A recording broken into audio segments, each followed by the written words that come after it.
Good evening. Hello viewers and my dear students. I am your teacher Dr. Dipankar Parvi, Assistant Professor, Department of English, Hijli College, Kharagpur. Today I have been assigned to construct a video lecture for our second semester English honors students because we are facing with a very tough time and we are passing through a quarantine period and we are confined within the four walls of our respective homes, and that is why students cannot come to the college and listen to the deliberations of their teachers. So we are asked by our higher authority to construct some video and audio lectures and some e-materials to provide to our dear students for preparation at their home. And for this purpose I have been discussing this in this video lecture one of the finest poems of John Keats, Ode to a Nightingale, which is included in our second semester English honors. So before I start proceeding the line by line analysis of this great and finest creation of John Keats, I would rather like to say something about the biographical life history of this famous poet John Keats. John Keats was born of somewhat of a humble parentage in 1795. From an early period his poetical bent displayed itself, and while he studied Spenser, Chapman's Homer and Renaissance poets. He was as fortunate in his friendship with Hazlitt and Leigh Hunt, and he was also a very luckless person in his love relationship with his beloved Fanny Brawne. Keats was apprenticed to become a surgeon, and he was supposed to be a surgeon in the medical field, but the call of poesy, or rather the passionate impulse of writing poems and the imagination that incorporated and insisted him to become a strong and a very good poet indeed of the romantic era of British literature, and he cannot resist this call of poesy to neglect his profession of becoming a surgeon. And from 1817 onward he lived the life of a man of letters, left England for Italy in 1820 and ultimately died of consumption in the early next year. But within this short span of his lifetime, in 1818 he wrote Endymion, and which is ostensibly a legendary tale of a mythical lovers, Endymion and Phoebe. But it is also much more than this. The dominant theme is often transposed into an allegory of the poet's life and endeavor. In 1820, Lamia, Isabella and the Eve of the Saint Agnes, this volume also contains the odes in which the most flawless of Keats's work is to be found. Of these, the Nightingale Ode and the Ode on a Grecian Urn are supreme. Besides this must be mentioned the magnificent classical fragment of Hyperion and the wonderful and haunting lines to Autumn. Among poems not published in two volumes mentioned are the famous sonnet on first looking into Chapman's Homer in 1817 and La Belle Dame sans Mercy, the brief unearthly masterpiece and supreme in its class, and also the last sonnets written on the voyage to Italy. So this is the brief biographical knowledge you have gathered about the famous romantic poet of British literature, John Keats. And now I would like to say something about the literary background in which John Keats wrote these particular poems or these odes. So this particular age is known as romantic movement or romantic literary movement. So English romantic literary movement was the movement in literature which started towards the end of the 18th century and continued till the 30s of the 19th century. It can be roughly dated from 1780 and it ended round in 1830 or 32. Of course, there were poets of the 18th century who showed romantic tendencies in their writings before 1780. Thomson, Dyer, Akenside, etc. wrote in a manner which anticipated some features of romantic poetry. Generally, we know that there are two generations of romantic poets. The Romanticism is not a homogeneous group of tendencies, nor do all the romantic poets form a homogeneous group. So there are two generations of romantics, and though there are some common tendencies between these two groups, and these tendencies derived from the general movement of Romanticism, and there are marked as differences between these two groups. Number one, politically, the earlier group, which consisted of Wordsworth, Coleridge, and Scott, were opponents of the French Revolution. Wordsworth and Coleridge were renegades. The Scott abhorred the revolution. They set themselves up against revolutionary ideas. So, the poetical reform of Wordsworth and Coleridge seek its justification in a national idealism. They express a sympathetic interest in the poor peasants, but they do not preach the revolutionary gospel of the rights of man. They settle down as a conservative and preach the cult of peace. And the second group, which mainly consists of Byron and Shelley, they breathe a spirit of moral revolt. They refuse to recognize any tradition and severely criticize a society based on the conventional privileges. They are inspired by revolutionary ideals and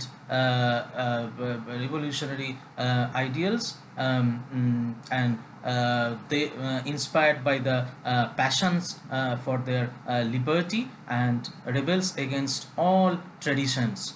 Their poetry glows with a kind of passion, and they preach the cult of revolution. But what do you mean exactly by Romanticism? What exactly Romanticism is? So in brief, if I say that Romanticism is a tendency found in all literatures and in all countries, Walter Pater, the great critic, thinks that the romantic element in literature consists in the addition of the quality of strangeness to the quality of beauty, which is present in all works of art. That means, according to Walter Pater, that romantic literature must consists a kind of mixture of strangeness with beauty, and it is prevalent in all sorts of literary arts throughout the world. So Walter Pater and many other critics believe that there are mainly two types of art: romantic and classical or classic. So art is the creation of beauty. Romantic art tries to create a kind of beauty which is strange, mysterious, and uncommon. Classical art, on the other hand, tries to create a kind of beauty which is orderly, familiar, and significant. Romantic poetry is marked by an excess of imagination, while classical poetry is marked by a sense of balance and proportion. So romantic poetry is highly subjective, and there you will find the poet will express their own feelings and experiences in the works of the art, especially in the poetry and in the lyrical form. And in contrast to that, the classical poetry is objective. That is, the poets think more of the world around them than themselves. So their best work can be found in the epics and dramatic forms. So this is basically the difference between the romantic and classical poetry. So if I say concretely that the essence of romance is mystery and that of classical art is clearness. So classical art is objective and romantic art is subjective. So clear impartial presentation of a subject is the aim of the classic, whereas romantic gives not so much the image of a thing itself as its own impression of it. So repose satisfies the classic, adventure attracts the romantic. The one who is known as classic appeals to the tradition, and the other, romantic, demands the novel. So the art of romantic lies in indefiniteness, whereas the ideal of classic is calmness. That of the romantic is excitement. So in brief, we may say that classical art is distinguished by the qualities of clearness, sense of proportion, restraint, calmness, a kind of grace of form, and romantic art is distinguished by curiosity, excitement, enthusiasm, aspiration, freedom, and restlessness. So these are the basic things you need to know before going to the in-depth analysis of that particular poem which I have mentioned, that is being incorporated in your syllabus, that is Ode to a Nightingale. So before I proceed, you have to learn all these things. So now we would like to see particularly or evaluate particularly John Keats as a romantic poet. So Keats in many ways the most romantic of all the romantic poets. Romantic poetry aims at the complete expression of the individual as compared to the classical poetry, which aims at the expression of social experience. Other romantic poets have some political or social comments in their poetry, but the poetry of Keats is not a vehicle of any prophecy, any message. It is a poetry of its own sake, poetry for poetry's sake. It has no moral, no political or social significance. It is therefore, you can say, the purest form of poetry, or especially purest form of romantic poetry. So if we go in in-depth analysis of some of the characteristics of Keats's poetry, we may point out some characteristics one by one. The first one is poetry of escape. So all romantic poetry is more or less escapist. That means fleeing from the reality. That means going away from the reality. That means its nature is something like escapists. So romantic poetry presents not the world of reality, but the world of dreams, the world of imagination. The romantic poet seeks an escape from the hard realities of life in a world of romance and beauty. Keats is the most romantic of all the poets in the sense that he is the most escapist of all of them. So he wants to fade far away, dissolve and quite forget the weariness, the fever and the freight of the life. He sees how man sit and hear each other groan, how youth grows pale and spectre thin and dies. But this does not give rise to a desire to overthrow the tyrants, and it does as it does in Shelley. Nor does he think of a better world. The second point, we can say that it is romantic poetry or romanticism in Keats can be defined as a love of the past. So, like all the romantic poets, Keats seeks an escape in the past. His imagination is attracted by the ancient Greeks as well as the glory and splendor of the Middle Ages. Most of the poetry inspired by the past. So it is rarely that he devotes himself to the presenting problems of the present. If we say Endymion or Hyperion or Lamia, all are classical in theme, though romantic in style. The Eve of Saint Agnes, Isabella and La Belle Dame sans Merci are all medieval in origin. So Keats thus finds an escape into the past from the oppressive realities of the present. So we can categorically define the second point as his pasha or his love for the past. And the third point which I am going to mention is that the romantic themes. The themes of Keats's poetry are romantic in their nature. Most of his poetry is devoted to the quest of beauty, love, chivalry, adventure, pathos. These are some of the themes of his poems. Another strain that runs through the poetry is the fear of death, so that haunts him constantly and which finds beautiful expression in his sonnet, When I Have Fears. Another favorite theme of his poems or of his poetry is disappointment in love. So, and its desolation, as we find in La Belle Dame sans Merci. Again, the rich and sensuous descriptions scattered all over his poetry are romantic in tone.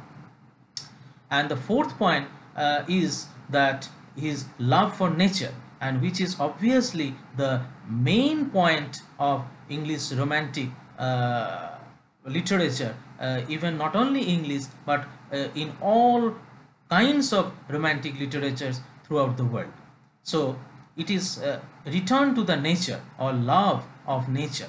So like all romantics, Keats loves nature and its varied charms. He had a vivid sense of color, and he transfigures everything into beauty that he touches with the magic hand of chance. And next point is the cult of beauty. In nothing else in Keats as a romantic as in his frank pursuit of beauty. Beauty is deity.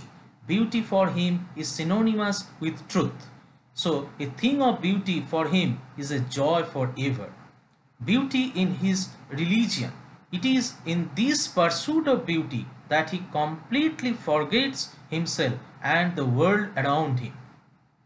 And the next point that I am going to raise is the supernatural element. So one of the most striking notes of romantic poetry is that of supernaturalism. So just as the romantic poet looks backward from the present to the distant past, so he looks beyond the seen to the unseen. The imagination is lured by the remote, shadowy, and the mysterious. So among the romantic poets, Coleridge felt the spell of the supernatural the most, and his Ancient Mariner and Christabel are two of the most important poems which dealt with supernaturalism or supernatural atmosphere. Keats also dealt with the supernaturalism in his La Belle Dame sans Merci. So Keats's supernaturalism in this little poem has been condensed a whole world of supernatural mystery. So next point is addition to strangeness to beauty. This is one of the main characteristics of romantic literature or romanticism, that is strangeness added to beauty. The romantic quality in literature has been defined as better as the addition of strangeness to beauty, as I have already told in the introduction of this lecture. All poetry, if it is genuine poetry, reflects and represents and deals with beauty. But romantic poetry goes a step further or goes a step ahead and imparts strangeness to beauty.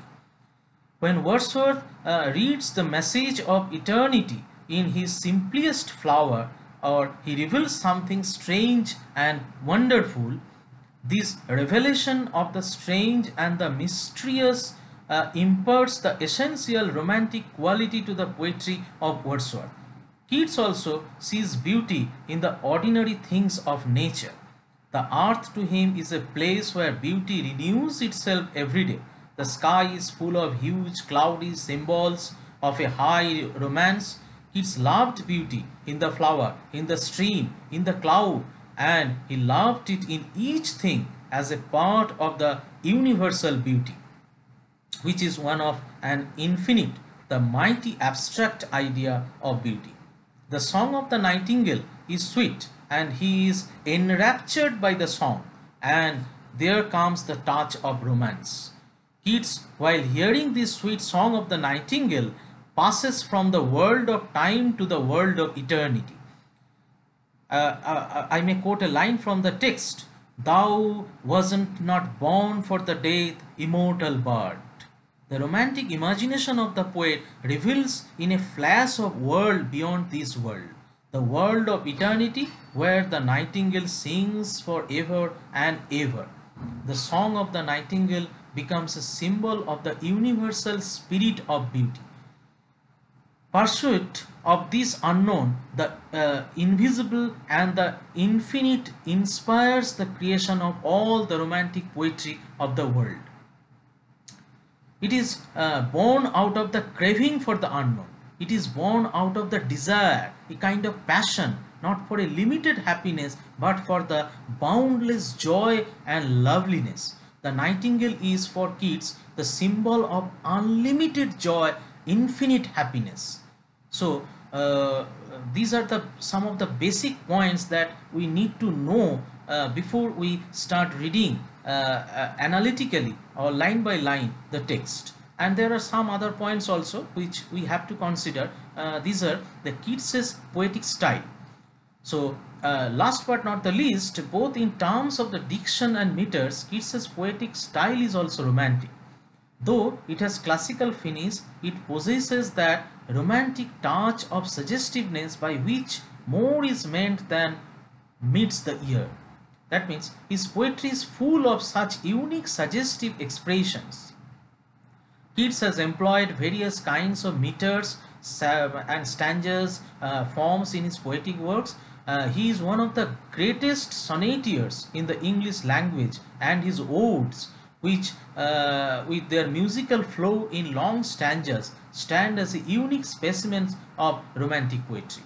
So if we conclude that Keats as a true romantic poet or a true romantic evaluator of romanticism, that we have to say that Keats was a true romantic, not a romantic in the hackneyed sense of the dealing with the unrealities of world. He loved not merely beauty but truth as well, and not merely the world of imagination but that of the reality also. And he saw beauty in truth and truth in beauty.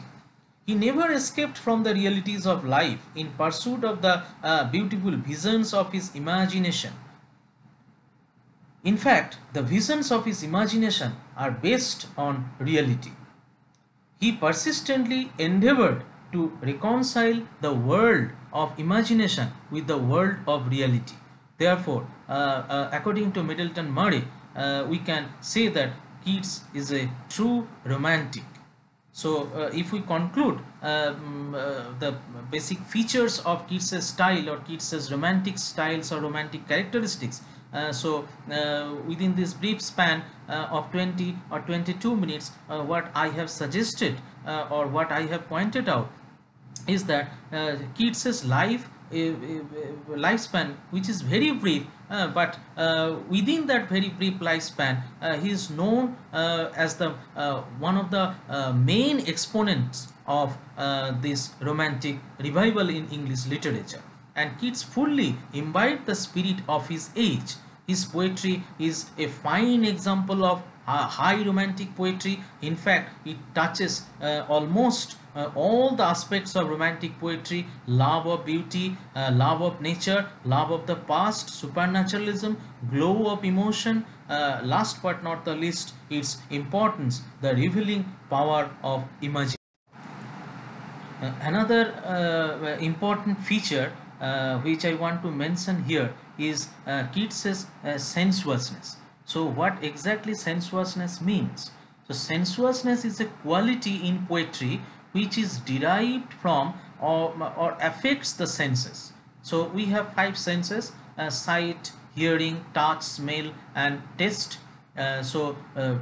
Poetry should derive this kind of amalgamation of these five senses, and there must be an amalgamation of these senses in the poetry to become a poet much more sensuous in nature. So by the term sensuous poetry, what we mean is that poetry which is devoted not to an idea or a philosophical thought, but mainly to the task of giving delight to the senses. So poetry must give a delight to the senses. that our senses will be pleased after reading the poem or the poetry. So sensuous poetry would have an appeal to our eyes by presenting beautiful and colorful word pictures, our ear by its metrical music or musical sounds, or our nose by arousing our sense of smell, and so on and so forth. So all poetry proceeds originally from sense impressions, and all poets are more or less sensuous in nature. Impressions of the senses are in fact the straight point of the poetic process, for it is what the poet sees and hears that excites his emotion and imagination, and his emotional and imaginative reaction for his sense impression generates poetry. So Wordsworth's imagination was stirred by what we saw, he heard in nature, what we call the language of the eye and the ear. And then he passed beyond his sense impression and constructed his poetic view of life and nature. Milton was no less sensitive to the beauty of flowers than Keats. The description of flowers in Lycidas and the Garden of Eden in Paradise Lost also bear the testimony of Milton's sensuousness. So for Keats, "O life full of sensations rather than of thoughts, sensuousness means an appeal to our senses, eye, ear, nose, taste and smell, and sense of hot and cold. Other poets give only eye picture, they are capable of giving other pictures also." So this sensuousness is one of the finest qualities that Keats really appreciable in his odes or in his sonnet. And the last thing that I want to mention in this half an hour's video lecture, the introductory part of Ode to a Nightingale, is the negative capability.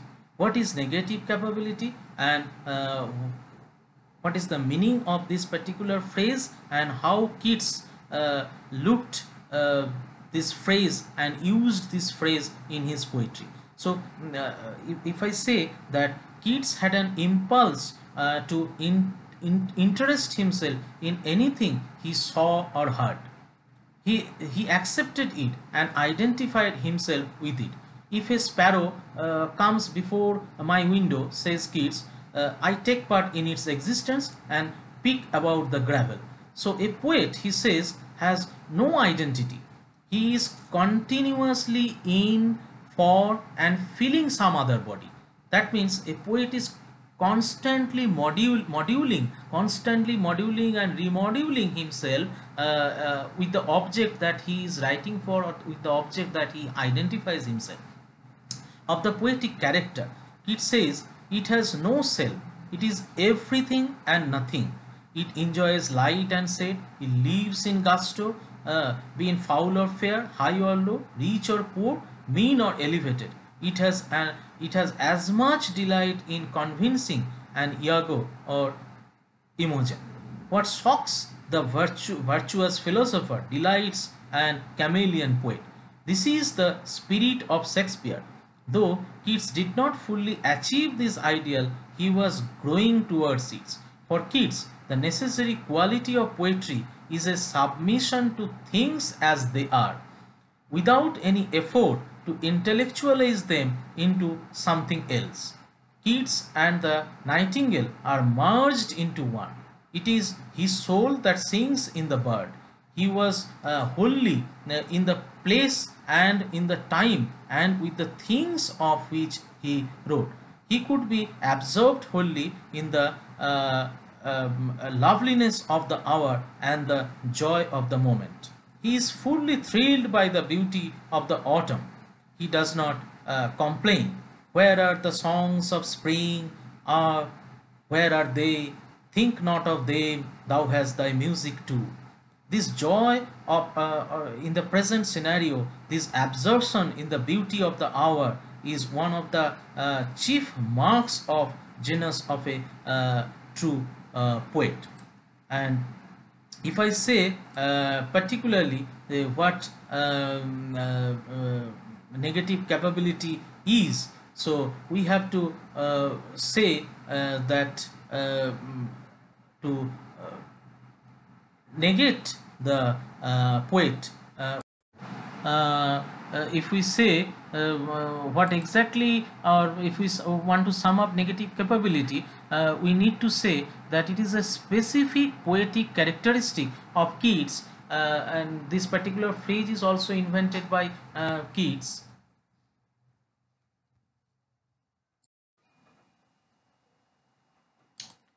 Sorry for the little bit of interruption due to load shedding.